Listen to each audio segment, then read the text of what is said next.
ፍጹም አስፋው በሰው ሀገር ምን ገጠመው? አርቲስቱን ያስለቀሰው ጉዳይ ታውቋል። ሊዲያና ሰለሞን ከፍቅረኛዋ ጋር መለያየታቸውን በይፋ አውጃለች። ፍቅራቸው ለሰርግ ያልበቃበት ምክንያትም ታውቋል። ዝርዝር መረጃውን ይዘነዋል። አርቲስት ፍናን ድሩ ከቅንጡ ሰርጓ በኋላ በሌላ አነጋጋሪ ጉዳይ ብቅ ብላለች። አርቲስቷ እውነት እርጉዝ ነች? ጤና ይስጥልን የምንወዳችሁ በዕለተ እሁድ ብትሰሟቸው ያልናቸውን የመዝናኛ ወሬዎችን ይዘን ተገናኝተናል። አርቲስት ፍጹም አስፋው ሻንጣውን አስተካክሎ ትኬቱን ቆርጦ ወደ ኢትዮጵያ ለመመለስ ጥቂት ቀናት ብቻ ሲቀሩት በቤቱ የተሰማው ያ አሰቃቂ ጩኸት እንዴት ህይወቱን ቀየረው? በጣም ህመም ላይ ነው ያለው። ይጮሃል።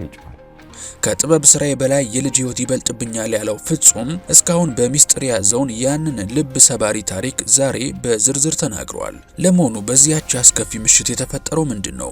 ጉዳዩን ከነጻነት ወርቅነህ ጋርም ምን እንዳገናኘው እናውጋቸዋለን። ወዲህ ደግሞ ገና ከወር በፊት በደማቅ ሰርግ ወደ ትዳር የገባችው የአርቲስት ፍናን ድሩ አዲስ የተለቀቀ ፎቶ ከምኔው የሚሉ ጥያቄዎችን በስፋት አስነስተዋል። ለመሆኑ ፍናን በእርግጥ እርጉዝ ናት? ጉዳዩን ይዘነዋል። ሰርጓ ሲጠበቅ የነበረውና የብዙዎች አርአያ የሆነችው ሊዲያና ሰለሞን ከ3 ዓመት በላይ በሚስጥር የቆየውን የፍቅር ህይወቷን ያበቃችበት ሚስጥራዊ ምክንያት ምን ይሆን? ለምንስ አሁን ለመናገር ወሰነች? የሚለውን ዝርዝር ምላሹንም ይዘነዋል። ታደምጡታላችሁ። እናንተ ብቻ እንደተለመደው ላይክና ሰብስክራይብ የሚሉ ነጭና ቀይ ቀለሞችን መታ እያደረጋችሁ አብራችሁኝ ጥቂት ስለቆም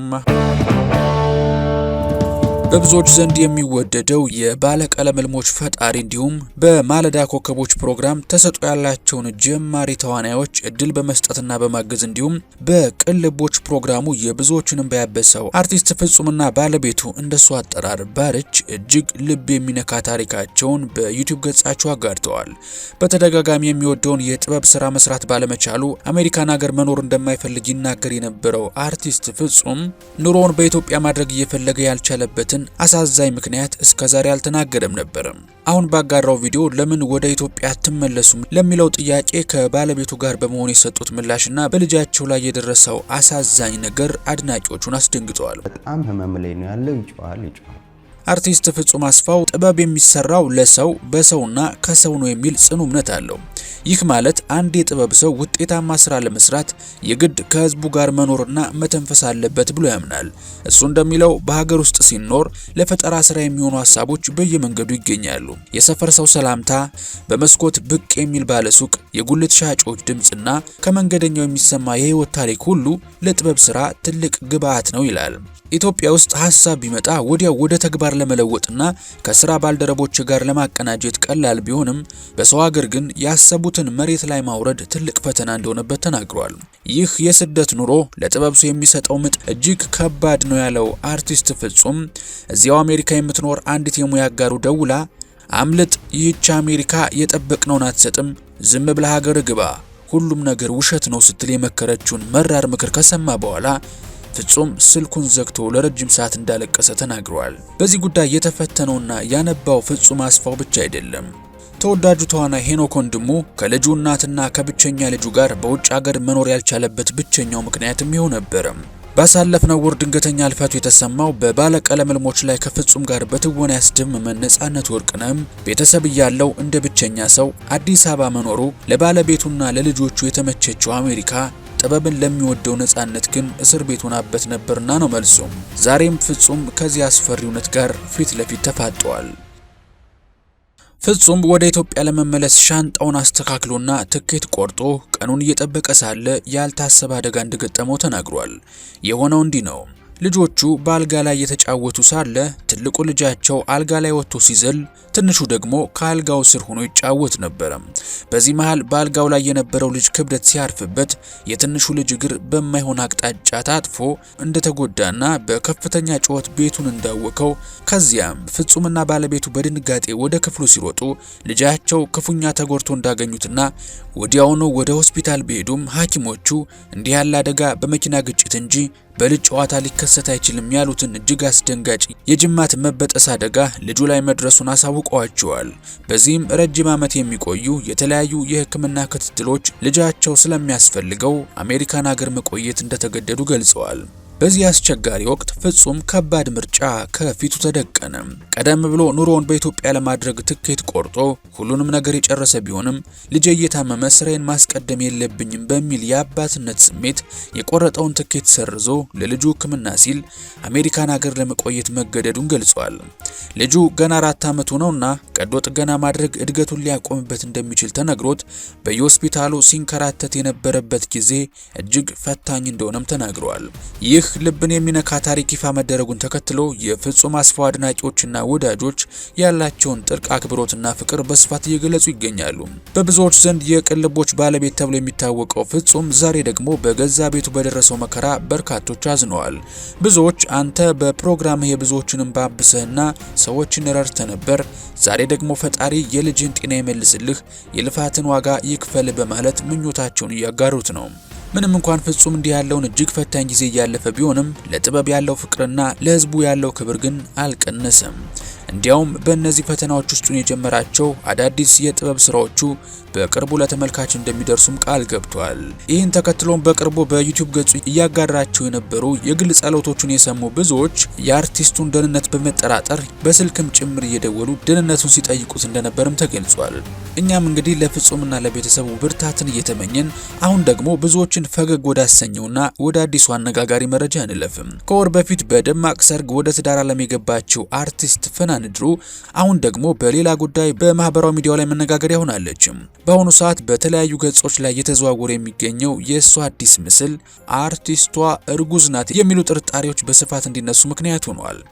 ምንም እንኳን ከአርቲስት ፍናንድሩ በኩል እስካሁን በይፋ የተረጋገጠ መረጃ ባይኖርም አድናቂዎቿ ግን ፎቶውን እንደ ትልቅ የምስራች በመቁጠር የተለያዩ አስተያየቶችን እየሰጡ ይገኛሉ። ከአስተያየቶቹ መካከል ገና ከወር በፊት ከማግባቷ በመገረም ከምኔው ገና የሰርጓ ድምቀትና ትዝታ እንኳን ሳይጠፋ የሚሉ ደጋፊዎች በብዛት የታዩ ሲሆን፣ ሌሎች ደግሞ ጉዳዩን በፈገግታ በማጀብ ለካ ያ ሁሉ የደገሰችው ድግስ የሰርግ ብቻ ሳይሆን የቤቢ ሻወርም ጭምር ነበር በማለት አስቂኝ አስተያየታቸውን እየሰጡ ነው። ለዚህ ሁሉ መላመት መነሻ የሆነችው ይህች ፎቶ ናት። እንግዲህ በእርግጥም የፍናን አዲስ ትዳር በልጅ ሊባረክ እንደሆነ ብዙዎች በእርግጠኝነት እየተናገሩ ነው።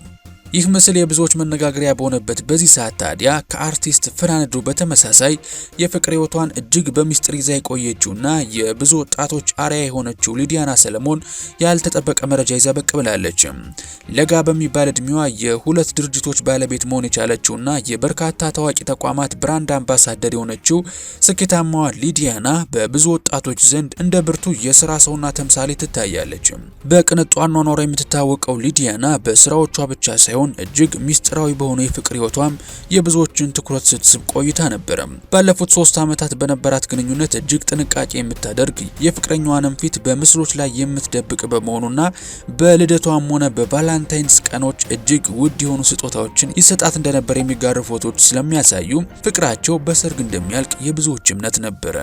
ይሁን እንጂ ብዙዎች የሊዲያናን ሰርግ በጉጉት እየጠበቁ ባሉበት በዚህ ወቅት አርቲስቷ ባጋራቸው የኢንስታግራም ስቶሪ ጥያቄና መልሶች ላይ መለያየታቸውን በይፋ በመግለጽ ደጋፊዎቿን አስገርማለች።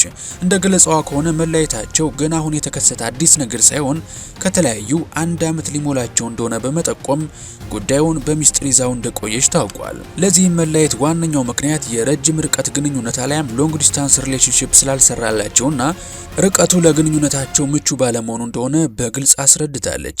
ይህን ተከትሎ እንግዲህ ብዙዎች ታዲያ ይህን ጉዳይ ለምን አሁን ይፋ ማድረግ ፈለገች የሚሉ ጥያቄዎችን እያነሱ ይገኛሉ። ለዚህም እንግዲህ ብቸኛው መልስ የሚሆነው ለአድናቂዎቿ ያለችበትን የፍቅር ስታተስ መግለጽና ምናልባትም ለአዲስ የፍቅር ግንኙነት ዝግጁ መሆኗን እያበሰረች ነው የሚል ሌላ አዲስ እይታም አለ። ከዚህ በተጨማሪም ሊዲያና በህይወቷ ትልቁን ሪስክ የወሰደችው ገና በለጋ ዕድሜዋ ወይም በ21 ዓመቷ እንደሆነ በመናገር ሪስክ መውሰድ እንደምትወድ ገልጻለች። ይህ ያለፈ የፍቅር ግንኙነቷ ወደ ኋላ እንዳልጎተታት እንዲያውም በዚያ ወቅት በትኩረት ስትሰራ ስለነበር ለዛሬው ማንነቷና ስኬቷ ትልቅ መሰረት እንደሆናትም በኩራት ተናግራለች። የኦርቶዶክስ እምነት ተከታይ መሆኗን በይፋ ያረጋገጠችው ሊዲያና መቼ ነው የምታገቢው ተብላ ለቀረበላት ጥያቄም እግዚአብሔር ሲፈቅድ የሚሆን ነገር እንደሆነ በመግለጽ ሁሉንም ነገር ለፈጣሪ ፍቃድ እንደሰጠች አስታውቃለች። ሊዲያና ያለፈው ህይወቷ በምንም መልኩ እንደማይቆጫትና ይልቁንም አሁን ላይ ህይወት ፈታኝና ከባድ በሚሆንበት ጊዜ የምትነሳሳው የወደፊት ማንነቷንና መሆን የምትፈልጋት ያላትን ጠንካራ ሴት በአእምሯ በመሳል እንደሆነ በመናገር ለደጋፊዎቿና ለሚከተሏት ወጣቶች ብርታትን የሚሰጥ ትልቅ የህይወት ትምህርትን አስተላልፋለች። የምንወዳችሁ የቻናላችን ተከታታዮች ለዛሬ ብታደምጧችሁ ብለን ያዝንላችሁ መረጃዎች እነዚህን ይመስሉ ነበረ። እናንተስ ታዲያ አርቲስት ፍጹም በገጠመው የአባትነት ፈተናና በሊዲያና ሰለሞን አሳዛኝ የፍቅር መጨረሻ ምን ተሰማችሁ? በተለይ የረጅም ርቀት ግንኙነት አለያም ሎንግ ዲስታንስ ሪሌሽንሺፕ ለፍቅር እንቅፋት ነው በሚለው ሀሳብ ላይ ያላችሁ ምልከታ እንዲሁም ስለ አርቲስት ፍናን ድሮ አነጋጋሪ ምስል የተሰማችሁን መረጃ ከታች ባለው የሀሳብ አለያም የኮሜንት መስጫ ላይ ልታጋሩን ትችላላችሁ። እንደተለመደው ቪዲዮ እንደወደዳችሁት ምንም ጥርጥር የለንም። ስለዚህ ላይክ ማድረጋችሁን አትርሱ። ለቻናላችን አዲስ ከሆናችሁ ደግሞ ኢትዮ ትሩዝን ሰብስክራይብ በማድረግ ቤተሰብ እንድትሆኑ ተጋብዛችኋል። ጥንቅራችንን እስከ ማብቂያው ስለታደማችሁን ሞቅ ያለ ልባዊ ምስጋና እንጀባ እያልኳችሁ በቀጣይ በተሻለ ቪዲዮ እስከምንገናኝ ሰላማችሁ ብዝት ይበልልኝ። ቸር ቆዩልኝ።